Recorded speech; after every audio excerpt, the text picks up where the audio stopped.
자, 바로 들어가 보죠. 오늘 우리가 파헤쳐볼 자료는 무려 300년이 넘는 격동의 프랑스 역사를 담고 있습니다.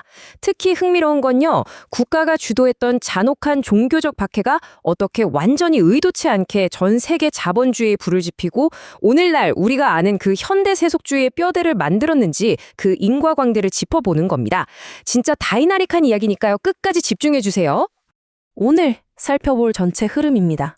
탄생과 초기 박해를 시작으로 내전과 학살, 낭트 칙령의 평화, 그리고 퐁텐블로 칙령과 데이주를 거쳐서 혁명과 세속주의, 마지막으로 위그노가 남긴 역사적 유산까지 쭉 한번 따라가 보겠습니다. 첫 번째, 탄생과 초기 박해입니다. 이야기의 시작은 16세기 초반으로 거슬러 올라가는데요. 당시 프랑스 왕실은 카톨릭 신앙을 국가 통합의 절대적인, 말 그대로 유일한 기반으로 여겼습니다. 그러다 1534년에 아주 유명한 벽보 사건이 터지면서 국가의 대대적인 탄압이 시작됩니다. 이 일로 종교개혁의 거장 존 칼빈마저 스위스로 망명을 떠나야 했죠. 하지만 이런 숨막히는 탄압 속에서도 꿋꿋하게 개혁 신앙을 받아들인 사람들이 있었습니다. 우린 이들을 위그노라고 부릅니다. 국가의 지독한 반대에도 성경 중심의 순수한 삶을 고집했던 분들이죠. 여기서 정말 흥미로운 포인트가 등장합니다. 끊임없는 생명의 위협 속에서도 위그노 세력이 엄청나게 커졌다는 거예요. 당시 프랑스 전체 인구의 무려 10%를 차지할 정도였으니까요. 수많은 지식인과 수공업자들 사이에서 이들의 사상이 얼마나 깊숙이 침투했는지 딱 알 수 있죠. 두 번째, 내전과 학살입니다. 이렇게 종교적 분열이 심해지는데 평화롭게 끝날 리가 없잖아요. 결국 프랑스는 무려 8차례나 이어지는 참혹한 내전, 이른바 위구노 전쟁이라는 깊은 수렁에 빠지고 맙니다. 그 폭력성은 1572년의 최고조에 달합니다. 프랑스 역사상 가장 비극적인 사건이죠. 카톨릭 세력이 파리에서 열린 위구노 지도자들의 결혼식 날 수천 명의 위구노를 기습 학살해버립니다. 이 끔찍한 비극은 파리를 넘어 순식간에 전국적인 유혈 사태로 번졌고 프랑스 역사에 지울 수 없는 얼룩을 남기게 됩니다. 오늘 자료의 바탕이 되는 개혁주의 청교도 관청에서 보면요. 이런 극심한 고난은 아주 묵직한 신학적 질문을 던지게 만들었습니다. 지상의 왕이 하나님의 법을 어길 때 성도는 어떻게 저항해야 하는가? 바로 이 질문이죠. 이건 훗날 부당한 통치자에 맞서는 민주적 저항권 이론을 탐생시키는 엄청난 촉매제가 됩니다. 세 번째, 낭트 칙령과 평화입니다. 이 뜻없는 피바람 속에서 위그노 지도자였던 앙리 4세가 왕위에 오르며 역사의 추가 크게 요동칩니다. 분열된 국가를 어떻게든 안정시키려고 본인은 카톨릭으로 개종하는 실용적인 선택을 하면서도 동시에 역사에 남을 엄청난 타협안을 내놓거든요. 바로 1598년에 발표된 낭트 칙령입니다. 이건 유럽 역사에서 정말 보기 드문 종교적 공존의 황금기를 열었어요. 위구노들에게 예배의 자유와 정치적 권리가 어느 정도 주어지자 억눌려 있던 이들의 재능이 그야말로 폭발합니다.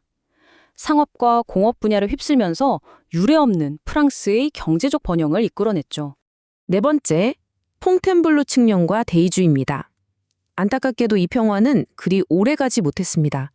1685년 스스로 태양왕이라 부르던 루이 14세가 하나의 국가, 하나의 법, 하나의 신앙을 내세우면서 그동안의 보호 조치를 싹 다 철회해버리거든요.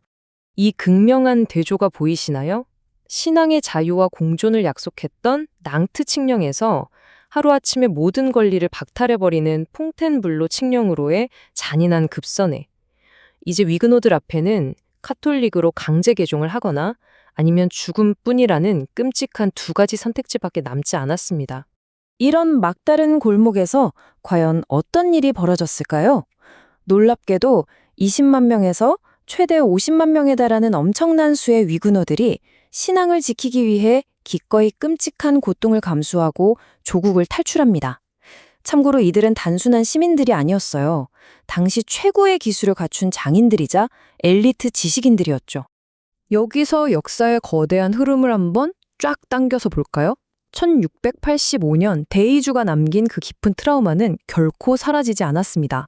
이 상처는 훗날 1789년 프랑스 대혁명 당시 폭발적으로 뿜어져 나온 반가톨릭 정서의 강력한 불씨가 됩니다.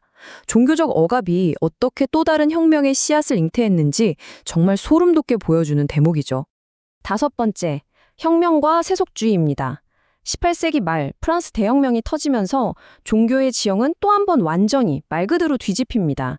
계몽주의 사상으로 무장한 혁명가들은 이성을 최우선으로 두면서 카톨릭 교회가 오랫동안 쥐고 흔들던 정치적 권력과 기득권을 산산조각 내버리려 했죠. 그래서 여기서 우리가 짚고 넘어가야 할 핵심은요, 그 수세기에 걸친 잔혹한 종교 전쟁과 억압이 역설적이게도 오늘날의 라이시테를 직접적으로 낳았다는 사실입니다. 1905년에 법으로 못 박힌 이 엄격한 정교분리 원칙은 공공영역에서 종교를 완벽하게 차단하며 지금까지도 현대 프랑스 사회를 굴러가게 하는 가장 강력한 엔진으로 작동하고 있습니다. 어느덧 마지막 여섯 번째, 위그노의 역사적 유산입니다.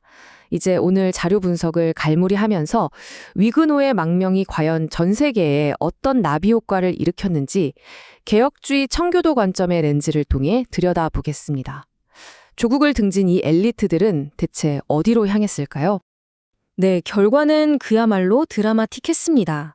프랑스를 탈출한 이 엄청난 인재들을 두 팔 벌려 환영했던 영국, 네덜란드, 프로이센, 그리고 바다 건너 미국은 폭발적인 경제 성장과 민주주의의 도약을 맛보게 됩니다. 반면에 자기 손으로 황금알을 낳는 거위를 내쫓은 프랑스는 극심한 두뇌 유출과 뼈아픈 경제적 쇠퇴를 고스란히 떠안아야만 했죠. 자료에서 제시하는 관점을 빌리자면 이 역사적 사건은 그냥 단순한 피난민의 이주가 아닙니다. 세계사의 흐름을 완전히 뒤바꾼 섭리적인 전환점으로 해석되거든요. 위그노들이 목숨 걸고 지켰던 신앙적 절개, 그리고 그들의 맹렬한 개신교 직업 윤리가 전 세계로 퍼져나가 현대 자본주의의 탄탄한 밑거름이 된 반면 신앙의 자유를 무참히 짓밟은 국가는 그 혹독한 대가를 치렀다는 얘기입니다. 오늘날 수많은 국가들이 소수의 신념과 다양성 사이에서 어떻게 균형을 잡고 있는지 지켜보면서 우린 이 역사가 던지는 묵직한 질문을 마주하게 됩니다. 관용이 사라져버린 자리에서 과연 국가는 무엇을 잃게 될까요? 300년 전 프랑스 역사가 증명하는 불관용의 진정한 대가는 지금 우리에게도 아주 깊은 울림을 남기고 있습니다. 꼭 한번 곱씹어 볼 만한 주제죠.